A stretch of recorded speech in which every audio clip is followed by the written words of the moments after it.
इक ओंकार सतनाम करता पुरख निर्भव निर्वैर अकाल मूरत आजूनी सैभं गुरु प्रसाद। हूँ मैं रोग मानक को दीना, काम रोग मैं गल बस कीना। दृष्ट रोग पच मुए पतंगा, नाद रोग खप गए कुरंगा। जो जो दिसे सो सो रोगी, रोग रहत मेरा सतगुरु जोगी। जो जो दिसे सो सो रोगी, रोग रहत मेरा सतगुर जोगी। जो जो दिसे सो सो रोगी। जो भी दिखाई दे रहा है रोग दिखाई दे रहा है। रोग दे ही दर्शन होंदे ने। चलदे फिरदे मनुखां दे दर्शन नहीं, रोग दे दर्शन ने, रोगियां दे दर्शन ने। एक एक मनुख एक ऐसी तख्ती है जिस दे ते हजारां रोग लिखे हुए ने। पढ़न दी समर्था होवे मनुख खुद पढ़ सकता है, वरना ये तख्ती खुद भी बोलन लग पैंदी है और खुद भी बयान करन लग। रूहे जमीन ते एक जो अपने नूं खुद पढ़ के सुनांदी है, मैं दुखी हाँ, ये रोग है। धन गुरु नानक देव जी महाराज कहते ने हर रोगां दी पंड है, दुखां दी पंड है, सिर्फ खोलन दी देर है। जरा जियां खोलीए सिवाय दुखां दे होर कुछ निकलदा ही नहीं। दुख की पंडा खुलियां सुख न निकस्यो कोय। गुरु नानक देव जी महाराज कहते ने हर मनुख दुखां दी पंड है, जरा खोलिए रंचक मात्र भी सुख लभदा नहीं। दुख है, दुख है। इसी तरीके दे नाल महान दार्शनिक संत जो 2500 साल पहले भारत दी भूमि विच होया, वैसे थे नाम सिद्धार्थ सी, लेकिन बाद विच गौतम बुद्ध का कहलाया। उत्तम बुद्ध वाला, उत्तम सोचने वाला। दुनिया विच कुछ महापुरुष ऐसे होंदे ने, वो पिटी हुई लकीर दे हिस्से नहीं होंदे, उन्हां दे चलदियां ही लकीरां बनदियां ने। पिटी हुई लकीर तो मुराद अज तक जिन्हां जिन्हां रस्तियां तो जो सतपुरुष सत तक पहुंचे ने, उन्हां रस्तियां दा जो अनुगमन करे, उन्हां ते ही चलण दी कोशिश करे, उसकी अपनी मेहनत कुछ नहीं, सिर्फ पिछे ही चले है। लेकिन दो महापुरुष जगत विच ऐसे होए ने, एक महात्मा बुद्ध, एक गुरु नानक। ये खुद चलदे ने, इन्हां दी जीवन चेतना खुद रस्ता लभदी है और इन्हां दे चलण दे नाल रस्ता बनिया। एक रस्ते दा नां बौद्ध धर्म पै गया, एक रस्ते दा नां सिख धर्म पै गया। ये दोवें पिटी पिटाई लकीरां ते नहीं चले। दोहां ने बुलंद वांग एक गल कही है, जन्म दुख है, जीवन दुख है, मरण दुख है। अगर जन्म दुख है, मरण दुख है, कि जन्म ते मरण दे विचकार जो हो सकता है, वो सुख किस तरह हो सकता है? जैसे कणक दे बीज तो कणक पैदा होंदी है, चणियां दे बीज तो चने ही पैदा होंदे ने। अगर जन्म दुख है तो इस दुख दे सारा जीवन दुखी होवेगा और कुछ नहीं। और अंतिम एक बहुत वड्डी दुख दी मोहर लगेगी, वो है मरण। धन गुरु नानक देव जी महाराज दी बाणी दा फरमान, हे प्रभु जन्म मरण निवार, प्रभु जन्म मरण निवार, हार पर्यो द्वार। कई दफा दार्शनिक चिंतक हैरान ने गुरमत नूं समझण वाले, महात्मा बुद्ध नूं पढ़न वाले। इतना दुख है, इतना दुख है, इतना दुख है, और इतने रोग ने, इतने रोग ने, मनुख जी किस तरह लैंदा है, किवें जी लैंदा है? इक्को ही जवाब है, आशा करके जी लैंदा है कि शायद कल ना होवे, तो शायद दे जी लैंदा है। अज दुख है, शायद कल ना होवे। गुरबाणी कहंदी है अज दुख है, कल भी दुख है, परसों भी दुख है, अंतिम समय तक दुख है। लेकिन मनुख जी लैंदा है सुख दी आशा विच, दुख दे च जी लैंदा है सिर्फ सुख दी आशा विच। जीवदा ते दुखी है, आशा सिर्फ सुख दी हुंदी है।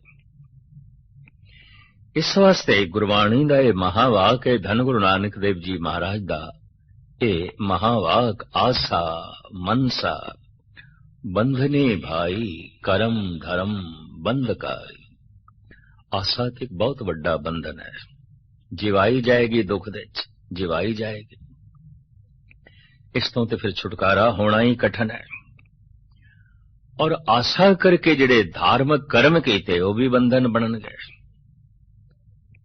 शायद ए सुख देन, ऐ सुख देन, पर कौन दसे आशा ही दुख है कि आशा करके जो कुछ कीता उस विच किस तरह सुख होवेगा, किवें सुख मिल सकता है?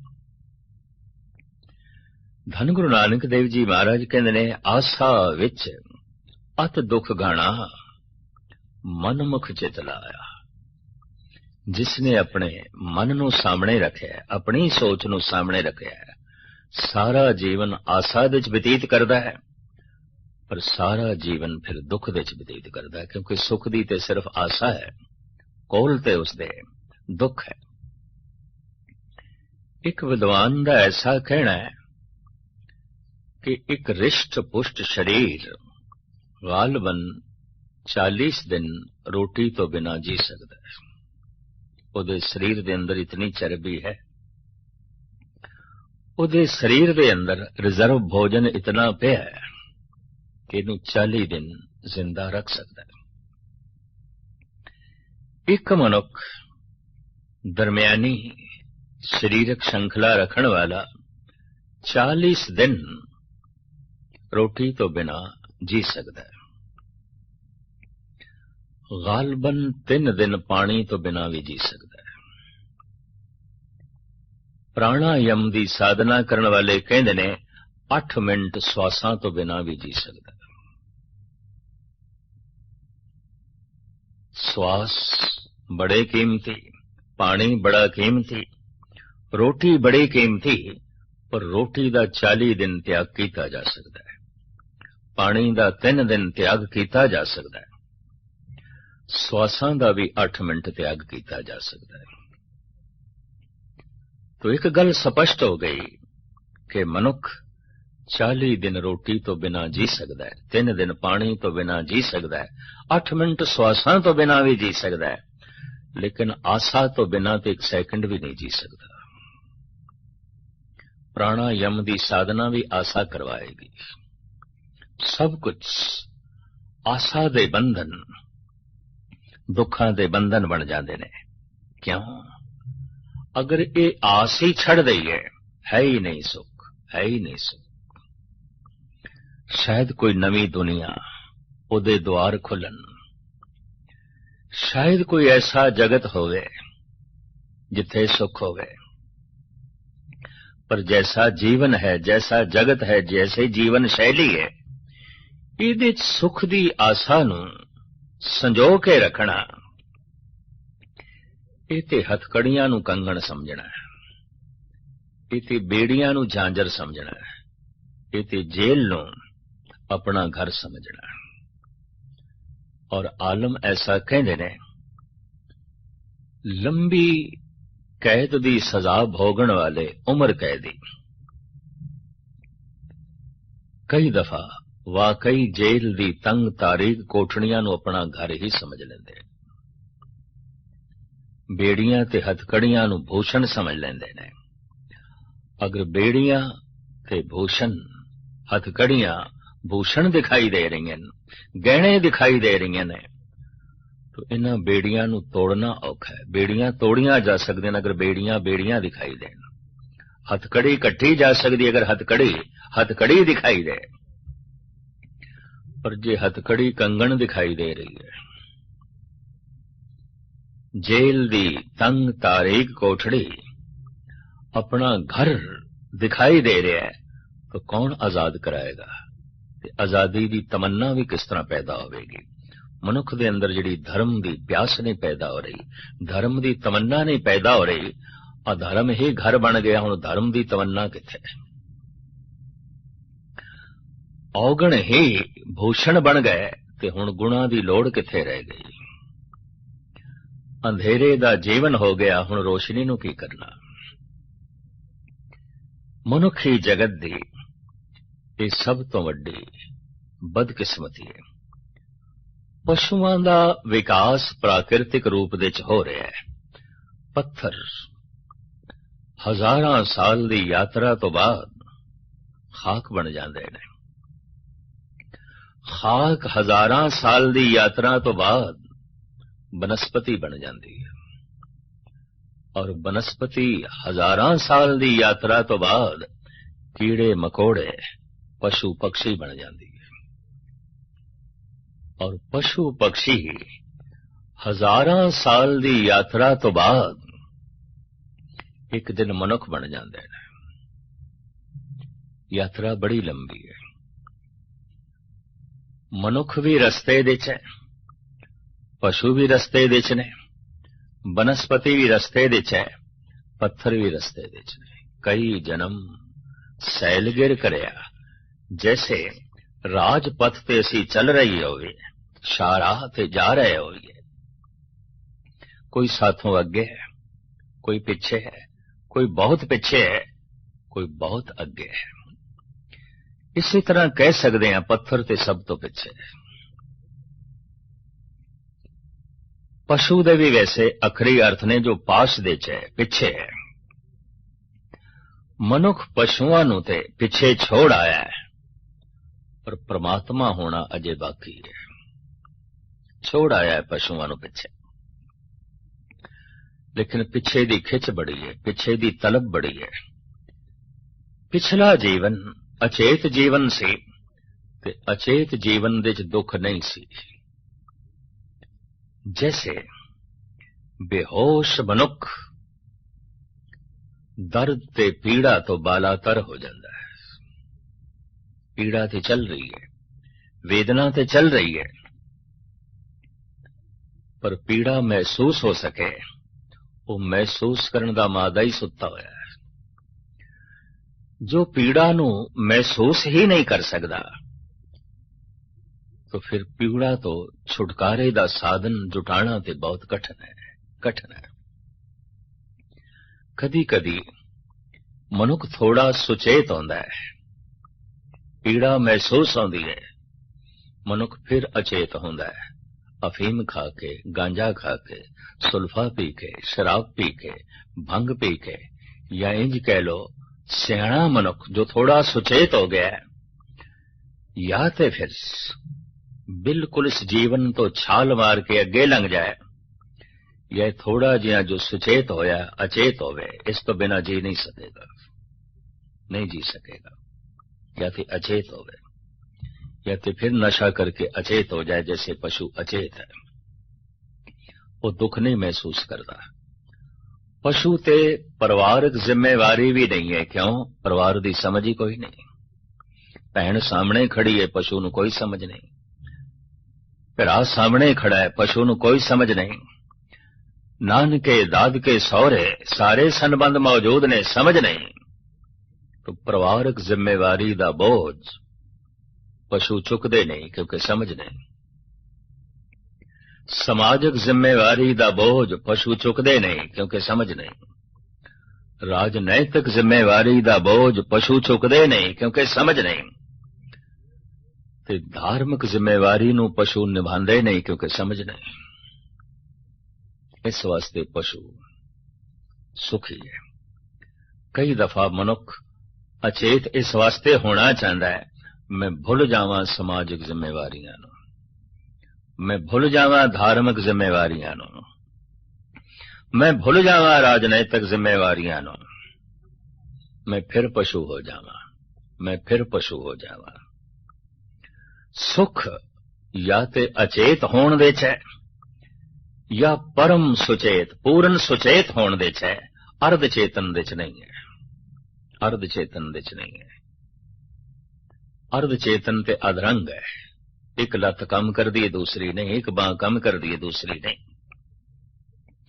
दुख दा ते बोध हो गया, इस तो छुटकारा किवें होवे, इसदा बोध कोई नहीं, इसदा पता नहीं। इनू कहने ने अर्ध चेतन। पूर्ण चेतन जगत दुख है, जन्म दुख है, जीवन दुख है, मरण दुख है, इसदा बोध है और इसदा भी बोध है। ये पूर्ण चेतन। बड़े बड़े दार्शनिक, चिंतक, फिलोसफर, महान सियाणे, ज्ञाता, चोटी दे साइंटिस्ट, ये सारे दे सारे अर्ध चेतन ने, पूर्ण चेतन नहीं ने, अर्ध चेतन। यही कारण है कि इन्हां दी जिंदगी भी दुख दे विच बतीत होंदी है, परेशानियां दे विच बतीत होंदी है। हैरान हाँ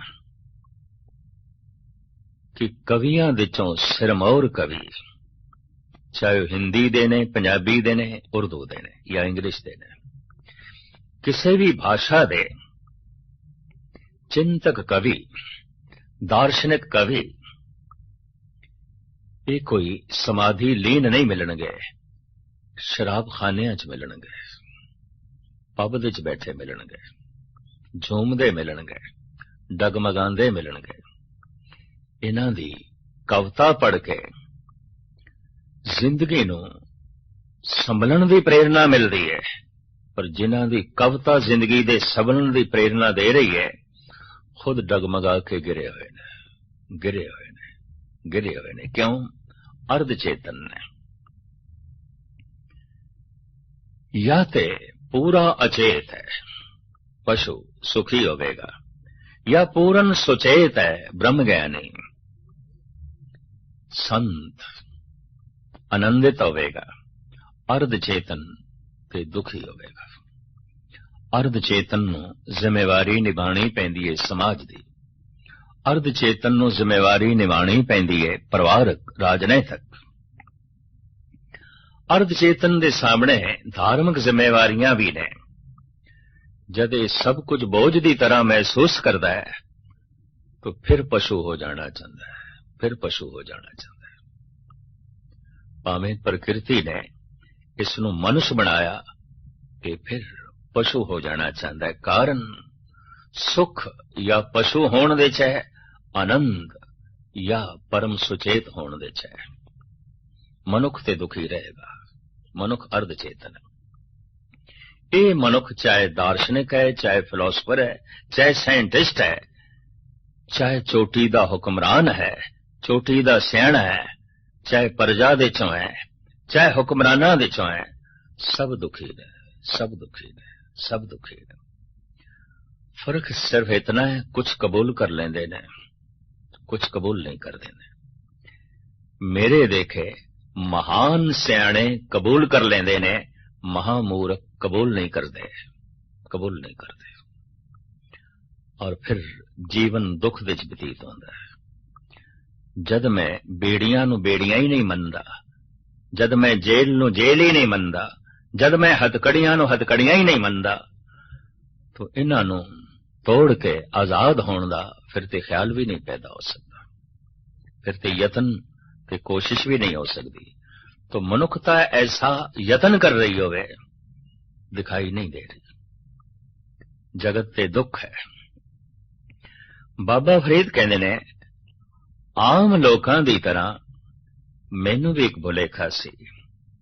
मैं दुखी हाँ, बाकी ते मौजा ही करते पे ने, क्योंकि जिस कोल हाल पुछदे हैं की हाल चाल है, मौजा च बड़े आनंदित। हुण फरीद जैसा पुरुष गलत बयानी ते कर नहीं सकता। तो फरीद कहंदा फिर मैं ये धारणा बनाई सिर्फ दुखी ते मैं हाँ, बाकी ते सब मौजा करते पे ने, क्योंकि जिस कोल पुछदे हैं मौज दे चा, आनंद दे चा। पर ये भ्रांति अज मिट गई। फरीदा मैं जानिया दुख मुझको, दुख सबाया जग, उच्चे चढ़ के देखिया तां घर घर एहा अग। मैं निवाण विच खड़ा सी, लोकां दे घर नहीं दिखाई देंदे सन। दरअसल उच्चे चढ़े बिना लोकां नूं समझना औखा है। जितने चिर तक कोई मनुखता तो उच्चा ना उठे, ते मनुखता तो भी कोई उच्चे हैं, देवते उच्चे ने, संत उच्चे।